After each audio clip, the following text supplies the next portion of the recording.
안녕하세요. 김미성의 아싸입니다. 네, 오늘은요, 이 기생충하고 기생충을 구제하는 좋은 구충제에 대해서 좀 말씀을 드려보려고 합니다. 지금까지 여러분들이 약국에서 사서 드셨던 구충제는요, 주로 이렇게 소화기 장내에 이미 기생하고 있는 다자란 성충에만 효과가 있었습니다. 그래서 온몸에 이미 퍼져 있는 기생충, 그러니까 혈관을 통해서 퍼져 있는 기생충이라든지 아직 부화가 되지 않은 알에는요, 박멸에 어려움이 있었어요. 그래서 작년에 그 항암 구충제 요법이라 그래서 어마어마하게 유행했던 거 있죠. 그 이슈가 됐었던 그 항암 구충제 요법에 그 일반 구충제를 먹었잖아요. 그래서 장벽에만 작용하는 그런 효능을 가지고 있는 일반 구충제를 전신으로까지 이렇게 효과를 보기 위해서 혈액종으로까지 전달하기 위해서 어땠어요? 일반 구충제를 그 혈액으로 전달하기 위해서 기름 성분하고 같이 먹게 했죠. 그렇게 하다 보니까 혈액종으로까지 전달은 됐지만 의도치 않게 간 기능에까지 부정적인 영향을 줄 수 있었어요. 일반적으로 기생충은요, 우리가 장내에만 기생하는 것으로 알고 있는 경우가 많아요. 그래서 알벤다졸이나 플로벤다졸 같은 구충제를 주 1회나 2회 정도 복용하면 박멸되는 것으로, 기생충이 다 박멸되는 것으로 생각하고 있었죠. 그래서 그 구충제는 보면 이렇게 한 포장에 2회분 포장으로 되어 있어서 일주일 간격으로 이렇게 드시게 되어 있잖아요. 물론 이렇게 드시면 장내에 기생하는 기생충은 거의 구제가 될 수 있어요. 하지만 불행하게도 이렇게 기생충이라는 게 그렇게 호락호락하지만은 않아서 장에만 기생하는 것이 아니라 장이 좋지 않은 사람인 경우에는요, 이게 서식지를 장 내부에만 국한하는 게 아니라 그 미세한 현미경으로만 확인되는 그런 미세한 구멍 뚫린 장을 통해서 이게 온 전신에 퍼져서 기생할 수 있다는 게 큰 문제인 거예요. 그 리키가 신드롬이라는 말 들어보셨나요? 장누수 증후군이라고 합니다. 말 그대로 장누수, 장이 샌다라는 거죠. 장의 구멍이 현미경으로만 관찰될 정도로 작은 구멍들이 무수히 많이 뚫려서 그 구멍을 통해서 우리가 음식물을 통해 들어온 그런 부화가 되지 않은 알의 그 알로 된 형태의 그런 기생충 알이 혈액종으로 들어갈 수가 있는 거예요. 혈중으로 들어가서 그게 이제 유충이 되고 성충이 되는 거죠. 그게 이제 대표적인 게 이제 흡충이나 조충인 경우가 해당이 되는데요. 이것들이 이제 성충이 되어서 이게 조직을 뚫고 아무 곳이나 헤집으면서 원하는 곳으로 이동할 수 있다는 거죠. 이게 근육일 수도 있고 관절일 수도 있고 간이나 심장, 뇌까지도 갈 수 있다는 거죠. 그래서 가끔 그런 기사 보지 않았나요? 뇌암인 줄 알았는데 실제로 뇌를 열어봤더니 기생충이 있어서 그거를 제거했더니 그 뇌암이 사라졌다. 또는 치매인 줄 알았는데 치매가 심해서 치매인 줄 알았는데 뇌에 기생충 감염이 되어 있어서 제거했더니 치매 증상이 완전히 사라졌다. 이런 말 가끔 들어보셨을 겁니다.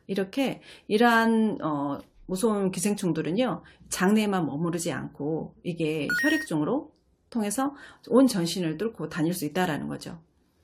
이렇게 기생충이 장내에만 머무를 때는요, 최대의 피해가 다 해야 영양결핍이나 빈혈 정도에서 끝날 수가 있어요.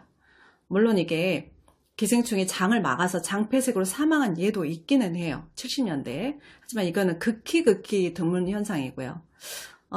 기생충의 종류가 정말 다양하긴 한데 그 중에서도 이게 좀 무서운 기생충이 이제 자가면역 질환이나 암을 유발할 수 있는 기생충들이 있는데 이런 것들이 방금 말씀드린 대로 장내에 머무르지 않고 이렇게 혈액을 통해 옮겨지거나 조직을 직접 뚫고 다닐 수 있는 충들이에요.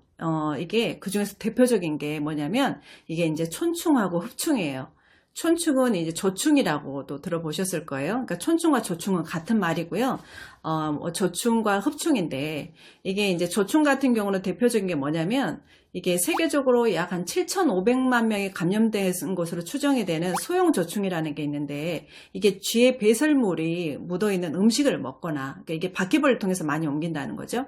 쥐의 배설물이 묻은 음식이나 그 감염자의 분비물을 우리가 흡입을 했을 때 감염이 될 수 있는데 이게 이제 인체에서 폐암이나 림프암을 유발하는 대표적인 기생충이 될 수 있고요. 또 하나의 조충은 그 갈고리 천충 있죠. 이게 이제 돼지고기, 익지 않은 돼지고기에서 많이 감염이 된다라고 그래요. 그러니까 돼지고기는 정말 익지 않은 거 정말 조심하셔야 되고요. 절대 드시지 않아야 되고 돼지고기 생 돼지고기 양념한 후에는 저는 반드시 손을 정말 깨끗하게 씻으시라고 몇 번 말씀을 드리거든요. 예, 요런 좀 조충을 조심하셔야 되고 흡충 같은 경우는 간흡충과 장흡충이 대표적인 건데, 간흡충은 잘 아실 거예요. 간디스토마. 우리나라 사람들이 그 감염률이 세계 부동의 1위를 차지하고 있죠. 이제 민물고기 생선회를 좋아하는 우리나라 사람들만의 이제 독특한 이제 식성 때문인데, 이게 이제 담도암을 유발할 수가 있어요. 이게 혈액종으로 들어갔을 때. 그리고 이제 장흡충 같은 경우는 이거는 이제 소고기에서 많이 와요. 그러니까 덜 익은 그러니까 소고기, 익지 않은 소고기나 이제 육회 같은 거에서 이제 와서 이게 또 최악의 경우 암을 유발할 수 있다라는 거죠. 그래서 이런 조충이나 흡충 같은 경우는 정말 조심하셔야 되고요. 또 하나 기억해야 될 기생충이 있는데요. 이게 바로 요즘 좀 감염률이 굉장히 올라가고 있죠. 이게 톡소플라스마라는 톡소포자충입니다. 이게 무려 인류의 지금은 현재 약 50% 정도가 감염이 되어 있는 걸로 추정을 하더라고요.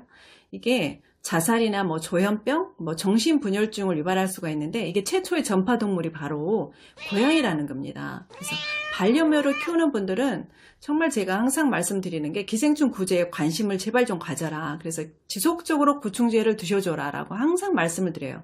그래야 건강한 집사생활을 영위할 수 있다라는 거죠. 이렇게 지금 제가 말씀드린 이런 3가지 종류 정도의 기생충들은요, 암을 유발하거나 자가 면역을 유발하거나 간 경화를 유발할 수 있을 만큼 정말 치명적인 충돌이에요. 이런 강력한 이력을 가진 충들은 구충제 두알로 해결하기는 실제로 매우 어려워요. 아니 불가능에 가깝다고 보시면 돼요. 그래서 이런 경우에 이런 일반 구충제가 아니라 약국에 보면 한방 원리의 고방과 후세방의 장점만을 융합해서 만든 부작용이 없이 나온 구충 보조제가 나와 있어요. 그게 성분을 보면 개똥쑥, 메밀, 정향, 회향, 비자, 석류, 호두, 호박 이런 것들 등을 최적으로 배합을 해서 이미 장내에 기생하는 성충뿐만 아니라 우리 혈액중이나 조직에 퍼져 있는 알이나 유충, 성충 다 상관없이 기생충의 종류에도 상관없이 약 120종 정도 종류까지도 가능하다라고 해요. 이렇게 광범위한 구충 효과를 기대할 수 있는 것들이 나와 있다라는 거죠. 그래서 저는 기생충 약은 반드시 누구나 다 드셔야 된다라고 생각해요. 물론 특정 지어서 기생충 감염률의 확률이 높으신 분들도 있어요. 방금 말씀드린 것처럼 단백질성 나름식을 좋아하시는 분들, 생선회 육회 좋아해요. 젓갈 너무 좋아해요. 특히 젓갈 드신 분들은 진짜 잘 드셔야 돼요. 젓갈 좋아해요. 그리고 나는 반려견 키워요. 반려묘 키워요. 그리고 평소에 장이 좋지 않아요. 이거 장노수 증후군에 연결될 수 있거든요. 평소에 장이 좋지 않아요. 그리고 또 하나 제산제를 나는 꾸준히 먹고 있어요. 속이 쓰려서. 이런 분들은 위산에 의해서 또 1차적으로 제균이나 기생충 제거가 돼야 되는데 그게 또 안 될 수가 있거든요. 제산제를 꾸준히 먹어요. 배가 차요. 이러신 분들은 의무적으로 드셔야 되고요. 이런 분들을 모두 포함해서 저는 전 국민이 기생충 약은 좀 꾸준히 드셨으면 하는 그런 개인적인 바람이 있습니다. 그래서 이런 기생충은 나뿐만 아니라 주변인을 통해서도 얼마든지 감염이 될 수가 있기 때문에 반드시 저는 기생충 약을 드셔주시면 좋겠고, 또 오늘 이런 내용이 또 여러분들의 건강을 지키는데 자그마한 도움이 되었으면 하는 바람입니다. 오늘 내용 여기까지고요. 네, 들어주셔서 감사합니다.